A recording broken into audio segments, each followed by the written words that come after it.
যে খবরের দিকে চোখ রাখবো, নভেম্বর মাস থেকে বেতন সংকটে বিএসএনএল কর্মীরা। বিএসএনএল কর্মীদের বেতন কবে তা নিয়ে কোনো স্পষ্ট নির্দেশিকা নেই। বেতন ছাড়াই কাজ চালু রাখতে আবেদন।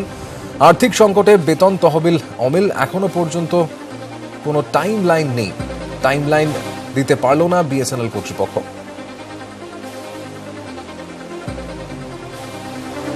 কলকাতা টেলিফোনের সিজিএম এর এই আবেদন এবং সেখানে কিন্তু বেতন ছাড়াই কাজ চালু রাখার আবেদন করা হলো।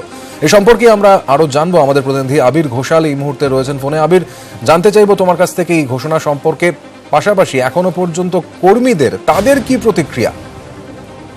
দেখো, গত 4 মাসেরও বেশি সময় ধরে বিএসএনএল এর যারা কর্মীরা রয়েছেন এবং একই রকম ভাবে বিএসএনএল এর হয়ে যে সমস্ত সংস্থার কর্মীরা কাজ করেন, যাদের বেতনের দায়িত্বভার বিএসএনএল কে নিতে হয়, তারা বেতন পাচ্ছেন না।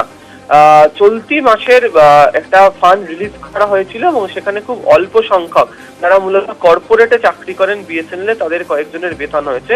কিন্তু মূলত এই এক্সচেঞ্জগুলি চালানো থেকে শুরু করে টেলিফোন এবং তার ব্রডব্যান্ড পরিষেবার সঙ্গে যে সমস্ত স্তরের কর্মীদেরকে যুক্ত থাকতে হয়, তাদের কোনোভাবে বেতন হচ্ছে না। কিছুদিন আগে কেন্দ্রীয় সরকারের তরফ থেকে জানানো হয় যে ডট অর্থাৎ যারা এই টেলিকম রেগুলেটরি নিয়ন্ত্রণে থাকে, তারা বিএসএনএল এর সঙ্গে কথা বলছে এবং বাজারে যে পরিমাণ ঋণ এখনো পর্যন্ত হয়ে রয়েছে, সেই ঋণ যদি বিএসএনএল পায় তার পরিপ্রেক্ষিতে কর্মীদেরকে বেতন দেওয়া হবে বলে জানানো হচ্ছিল।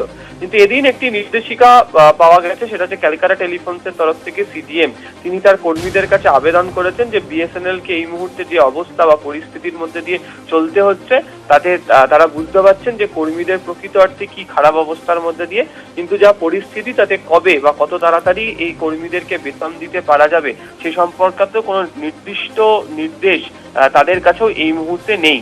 ফলে তারা যতক্ষণ না পর্যন্ত প্রকৃত ফান্ড তারা আয়োজন করতে পারছেন, সেই ফান্ড তারা কবে কিভাবে দেবেন সে সম্পর্কে কর্মীদের কাছে তারা সুস্পষ্ট কোনো বার্তা দিয়ে উঠতে পারেননি। ফলে এই পরিস্থিতিতে যেটা বলার, যে সমস্যা চলছিল গত কয়েকদিন ধরে বা গত কয়েক মাস ধরে, সেই সমস্যা এখনো পর্যন্ত বজায়।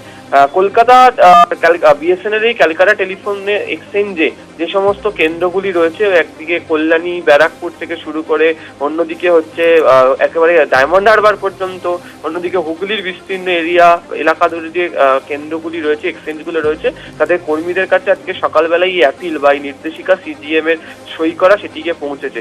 এবং তাদের যেটা বক্তব্য, যে 4 মাস ধরে যে পরিস্থিতির মধ্যে তাদেরকে চলতে হচ্ছে এবং তারপরেও যদি আজকে এই ধরনের নির্দেশিকা পাঠিয়ে তাদেরকে দিয়ে চলতে হয়, তাহলে তাদের পক্ষে আর থাকা সম্ভব নয়। কিন্তু এক একজনের যা পরিস্থিতি, তারা কোনোভাবে সংসার চালাতে পারছেন না, কারোর ছেলে মেয়ের পড়াশোনা কার্যত বন্ধ। নিশ্চিতভাবেই আরো হতাশাগ্রস্ত হয়ে পড়ছেন তারা, যেখানে বেতন ছাড়াই কাজ চালু রাখার আবেদন করা হচ্ছে বিএসএনএল এর পক্ষ থেকে। সিজিএম সেই ক্যালকাটা টেলিফোনের এই আবেদন করেছে।